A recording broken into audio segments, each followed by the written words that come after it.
കത്തോലിക്ക വിശ്വാസം എന്ന പ്രഭാഷണ പരമ്പരയിലെ 29ാമത്തെ വീഡിയോ ആണ് ഇത്. ഒരാൾ രക്ഷ പ്രാപിക്കണമെങ്കിൽ യേശുവിൽ ശരിയായ വിശ്വാസം അർപ്പിക്കുവാനായിട്ട് തയ്യാറാകണം. അതായത് അയാള് യേശുവിനെ തന്റെ ജീവിതത്തിന്റെ രക്ഷകനും നാഥനും കർത്താവുമായി സ്വീകരിക്കേണ്ടിയിരിക്കുന്നു. ഇതിനു പുറമെ ജ്ഞാനസ്നാനം സ്വീകരിക്കുകയും വേണം. മാമോദീസ അല്ലെങ്കിൽ ജ്ഞാനസ്നാനം സ്വീകരിക്കുന്ന വേളയിൽ ഒരാള് അതുവരെ ചെയ്ത പാപങ്ങളെല്ലാം ക്ഷമിക്കപ്പെടുന്നു. എന്നാൽ ഒരു വിശ്വാസിയുടെ ജീവിതത്തിൽ ഈ മാമോദീസായ്ക്ക് ശേഷവും പാപം എന്ന പ്രശ്നം കൂടെ കൂടെ ഉണ്ടായി എന്നിരിക്കും. പല പ്രൊട്ടസ്റ്റന്റ് സഭകളിലും വിശ്വാസികള് തങ്ങളുടെ തെറ്റുകൾ ദൈവത്തോട് നേരിട്ട് ഏറ്റുപറഞ്ഞ് പാപക്ഷമ സ്വീകരിക്കുന്ന രീതിയാണ് നിലവിലുള്ളത്. എന്നാൽ ഇതിൽ നിന്ന് കുറെ വ്യത്യസ്തമായി കത്തോലിക്ക സഭയിലേക്ക് വരുമ്പോൾ വിശ്വാസികള് തങ്ങളുടെ തെറ്റുകൾ ഒരു വൈദികനോട് ഏറ്റുപറയുന്നു. കുമ്പസാരം എന്ന ഈ കുദാശ ബൈബിളിന് നിരക്കുന്ന ഒന്നാണോ? ദൈവവചനത്തിന് അനുസൃതമായിട്ടുള്ള ഒന്നാണോ? ഇതേക്കുറിച്ചാണ് ഇന്നത്തെ ഈ വീഡിയോയിൽ നമ്മൾ വിശദീകരിക്കുവാൻ പോകുന്നത്. ആദ്യം തന്നെ പറയട്ടെ, ജ്ഞാനസ്നാനം അഥവാ മാമോദീസ എന്ന് പറയുന്നത് വലിയ പാപക്ഷമയുടേതായ പാപമോചനത്തിൻ്റെതായ ഒരു കുദാശയാണ്. ചില ദൈവവചനങ്ങൾ നിങ്ങളൊന്ന് ശ്രദ്ധിക്കുക. പാപമോചനത്തിനുള്ള അനുതാപം അവന്റെ നാമത്തിൽ ജെറുസലേമിൽ ആരംഭിച്ച് എല്ലാ ജനതകളോടും പ്രഘോഷിക്കപ്പെടേണ്ടിയിരിക്കുന്നു.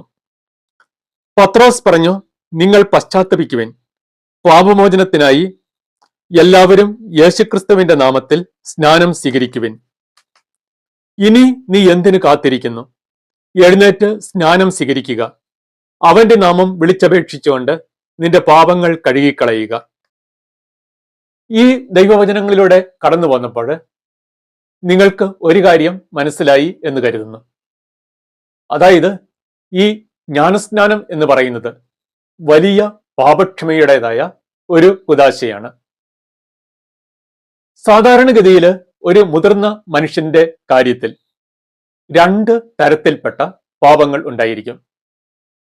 ഒന്ന് ഉത്ഭവ പാപം അഥവാ ഒറിജിനൽ സിൻ, മറ്റേത് വ്യക്തിഗത പാപങ്ങൾ. നമ്മുടെ ആദി മാതാപിതാക്കളായ ആദവും ഹവ്വായും ദൈവം വിലക്കിയിരുന്ന വൃക്ഷത്തിന്റെ ഫലം ഭക്ഷിച്ച് പാപം ചെയ്തു.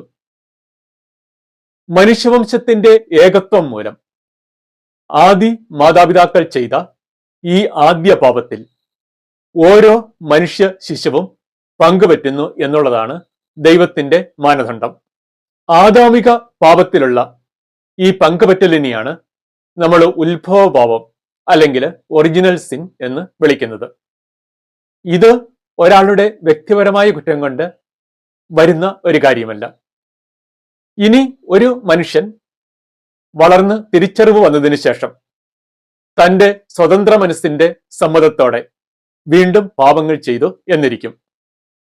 ഇതിനെയാണ് നമ്മൾ വ്യക്തിഗത പാപങ്ങൾ എന്ന് വിളിക്കുന്നത്.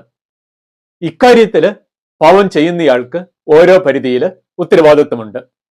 ഇനി ഒരാൾ യേശുവിൽ വിശ്വസിച്ച് സ്നാനം സ്വീകരിക്കുന്ന അവസരത്തിൽ അയാളുടെ ഉത്ഭവ പാപം ക്ഷമിക്കപ്പെടുന്നു. അതോടൊപ്പം അതുവരെ അയാൾ ചെയ്ത എല്ലാ വ്യക്തിഗത പാപങ്ങളും ക്ഷമിക്കപ്പെടുന്നു. അതായത് മാമോദീസ എന്ന് പറയുന്നത് അല്ലെങ്കിൽ ജ്ഞാനസ്നാനം എന്ന് പറയുന്നത് വലിയ പാപക്ഷമയുടേതായ ഒരു കുദാശയാണ്. നമ്മൾ ഒരു കാര്യം മനസ്സിലാക്കുക, ദൈവത്തിന് വേണമെങ്കിൽ യേശുവിൽ വിശ്വസിക്കുന്ന ഒരാളുടെ ഉത്ഭവ പാപവും വ്യക്തിഗത പാപങ്ങളും നേരിട്ട് ക്ഷമിക്കാം. ഇതിൽ സാങ്കേതിക തടസ്സങ്ങൾ ഒന്നുമില്ല. എന്നാൽ ഈ 2 പാപങ്ങളും മാമോദീസ അല്ലെങ്കിൽ ജ്ഞാനസ്നാനം എന്ന കുദാശയിലൂടെ ക്ഷമിക്കപ്പെടണം എന്നാണ് ദൈവം വ്യവസ്ഥ ചെയ്തിരിക്കുന്നത്. സാധ്യമായ എല്ലാ അവസരങ്ങളിലും ഇങ്ങനെ ആയിരിക്കണം താനും. ഇനി ഒരു കാര്യം ശ്രദ്ധിക്കുക, മാമോദീസ അല്ലെങ്കിൽ ജ്ഞാനസ്നാനം അത് പരികർമ്മം ചെയ്യപ്പെടുന്നത് സഭയിലെ ശുശ്രൂഷകരിലൂടെയാണ്. അതായത് മെത്രാന്മാരിലൂടെയും വൈദികരിലൂടെയും. അതായത് മാമോദീസായിൽ വലിയ പാപക്ഷമ ഒരാൾക്ക് ലഭിക്കുന്നുണ്ട്. അതുവരെ അയാൾ ചെയ്ത എല്ലാ തെറ്റുകളും ക്ഷമിക്കപ്പെടുന്നു. ഈ വലിയ പാപക്ഷമ സഭയിലെ ശുശ്രൂഷകരിലൂടെ, അതായത് മെത്രാന്മാരിലൂടെയും വൈദികരിലൂടെയുമാണ് ഒരാൾക്ക് നൽകപ്പെടുന്നത്. ഇനി മാമോദീസായ്ക്ക് ശേഷവും വിശ്വാസിയുടെ ജീവിതത്തിൽ പാപം എന്ന പ്രശ്നമുണ്ടാകും. അപ്പോഴും പാപക്ഷമ സഭയിലെ ശുശ്രൂഷകരിലൂടെ തന്നെ, അതായത് മെത്രാന്മാരിലൂടെയും വൈദികരിലൂടെയും നൽകപ്പെടുക എന്നത് തികച്ചും ഉചിതമായ ഒരു കാര്യമാണ്. അപ്പോൾ ഇക്കാര്യം നിങ്ങൾ മനസ്സിൽ സൂക്ഷിക്കുക. ഇനി യേശു ഈ ഭൂമിയിൽ ആയിരുന്നപ്പോൾ ശിഷ്യന്മാർക്ക് ഒരു കൽപ്പന കൊടുത്തു. അതായത് നിങ്ങൾ സുവിശേഷം പ്രസംഗിക്കുകയും ജ്ഞാനസ്നാനം നൽകുകയും ചെയ്യുക. മത്തായിയുടെ സുവിശേഷത്തിലും മർക്കോസിന്റെ സുവിശേഷത്തിലും ഈ കൽപ്പന രേഖപ്പെടുത്തി വച്ചിരിക്കുന്നതായിട്ട് നമുക്ക് കാണാൻ സാധിക്കും. അവിടെ പറയുന്നത് ഇങ്ങനെയാണ്: നിങ്ങൾ ലോകമെങ്ങും പോയി സുവിശേഷം പ്രസംഗിക്കുവിൻ. പിതാവിന്റെയും പുത്രന്റെയും പരിശുദ്ധാത്മാവിന്റെയും നാമത്തിൽ ജ്ഞാനസ്നാനം നൽകുവിൻ. ഇവിടെ യേശു ശിഷ്യന്മാർക്ക് സ്നാനം നൽകാനുള്ള കൽപ്പന നൽകുന്നു. എന്നാൽ നമുക്ക് ഒരു കാര്യം അറിയാം, കാലത്തിന്റെ അവസാനം വരെ ഓരോ കാലഘട്ടങ്ങളിലും പുതിയ ആളുകൾ യേശുവിലുള്ള വിശ്വാസത്തിലേക്ക് വന്നുകൊണ്ടിരിക്കും. അതുപോലെ ക്രൈസ്തവ മാതാപിതാക്കൾക്ക് കുഞ്ഞുങ്ങൾ ജനിച്ചുകൊണ്ടുമിരിക്കും. അതിനാല് ഈ ജ്ഞാനസ്നാനം എന്ന കർമ്മം കാലത്തിന്റെ അവസാനം വരെ സഭയിൽ തുടർന്നു കൊണ്ടുപോകേണ്ട ഒന്നാണ്. സ്നാനപ്പെടുത്തുവിൻ എന്ന കൽപ്പന യേശു ശിഷ്യന്മാർക്ക് നൽകി. എന്നാൽ ഈ ദൗത്യം ശിഷ്യന്മാരുടെ അല്ലെങ്കിൽ അപ്പസ്തോലന്മാരുടെ കാലം കൊണ്ട് അവസാനിക്കുന്നില്ല. അപ്പസ്തോലന്മാരുടെ പിൻഗാമികളായ മെത്രാന്മാരിലൂടെയും അവരുടെ സഹകാരികളായ വൈദികരിലൂടെയും ജ്ഞാനസ്നാനം നൽകുക എന്ന ഈ ദൗത്യം കാലത്തിന്റെ അവസാനം വരെ സഭയിൽ തുടർന്നു കൊണ്ടുപോകേണ്ട ഒന്നാണ്. ഇനി മാമോദീസായ്ക്ക് ശേഷവും ഒരു വിശ്വാസിയുടെ ജീവിതത്തിൽ പാപം എന്ന പ്രശ്നമുണ്ടാകും. യേശു ഈ ഭൂമിയിൽ ആയിരുന്നപ്പോൾ അപ്പസ്തോലന്മാർക്ക് പാപമോചനത്തിനുള്ള അധികാരം നൽകുന്നതായിട്ട് നമ്മൾ വായിക്കുന്നു. യോഹന്നാന്റെ സുവിശേഷത്തിൽ നിന്നുള്ള ഒരു വചനം ശ്രദ്ധിക്കുക: നിങ്ങൾ ആരുടെ പാപങ്ങൾ ക്ഷമിക്കുന്നുവോ അവ അവരോട് ക്ഷമിക്കപ്പെട്ടിരിക്കും. നിങ്ങൾ ആരുടെ പാപങ്ങൾ ബന്ധിക്കുന്നുവോ അവ ബന്ധിക്കപ്പെട്ടിരിക്കും. ഇവിടെ യേശു അപ്പസ്തോലന്മാർക്ക് പാപമോചനത്തിനുള്ള അധികാരം നൽകുന്നു. എന്നാൽ പാപം എന്ന ഈ പ്രശ്നം കാലത്തിന്റെ അവസാനം വരെ സഭയിൽ ഉണ്ടായിക്കൊണ്ടിരിക്കും. അതിനാല് യേശു പാപമോചനത്തിനായി ശിഷ്യന്മാർക്ക് നൽകിയ ഈ അധികാരം കാലത്തിന്റെ അവസാനം വരെ സഭയിൽ തുടർന്നു കൊണ്ടുപോകേണ്ട ഒന്നാണ്. അത് അപ്പസ്തോലന്മാരുടെ പിൻഗാമികളായ മെത്രാന്മാരിലൂടെയും വൈദികരിലൂടെയും സഭയിൽ തുടർന്നും നിലനിൽക്കുന്നു. ഇനി യോഹന്നാന്റെ 1-ാം ലേഖനത്തിലേക്ക് വരുമ്പോൾ നമ്മൾ കാണുന്നത് ഇതാണ്: പാപം ക്ഷമിക്കപ്പെടണമെങ്കിൽ ഒരാള് തെറ്റ് ദൈവത്തോട് ഏറ്റുപറയണം.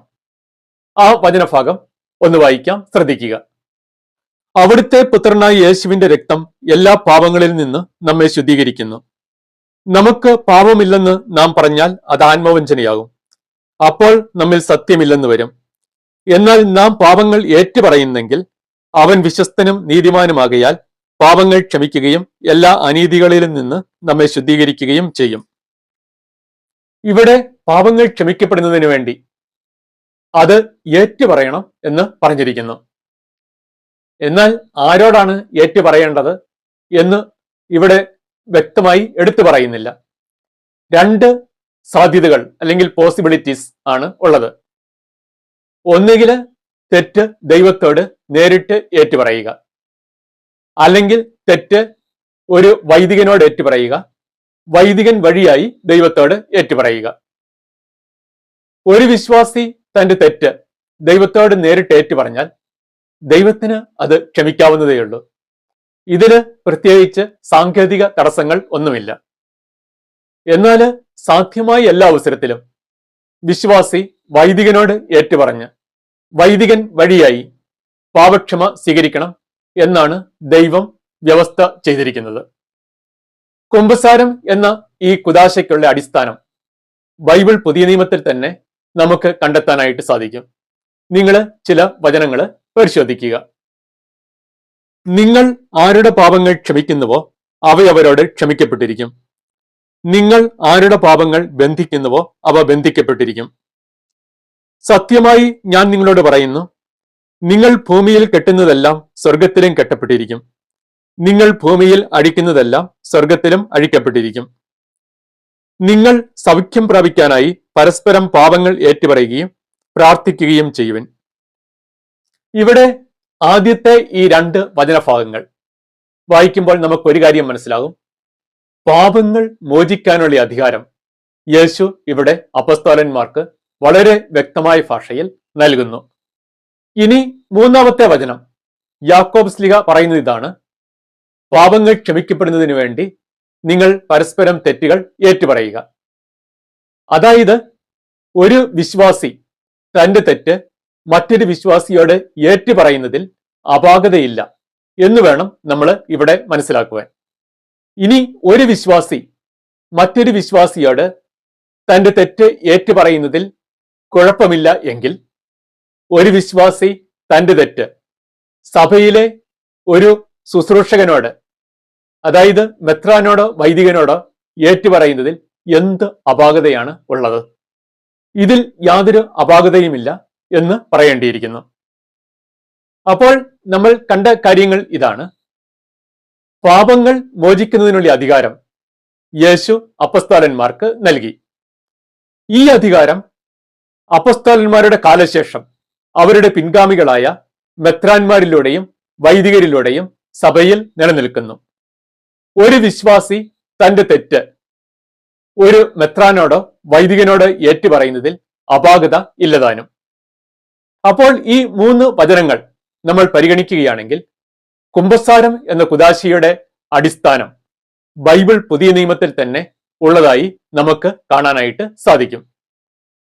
നമ്മൾ കുറച്ചു മുമ്പേ പറഞ്ഞു, ഒരു വിശ്വാസി തന്റെ തെറ്റ് ദൈവത്തോട് ഏറ്റുപറയുമ്പോൾ ദൈവത്തിന് വേണമെങ്കിൽ അത് നേരിട്ട് ക്ഷമിക്കാം. എന്നാൽ സാധ്യമായ എല്ലാ അവസരങ്ങളിലും കുമ്പസാരത്തിലൂടെ ക്ഷമിക്കപ്പെടണം എന്നാണ് ദൈവം സഭയിൽ നിശ്ചയിച്ചിരിക്കുന്നത്.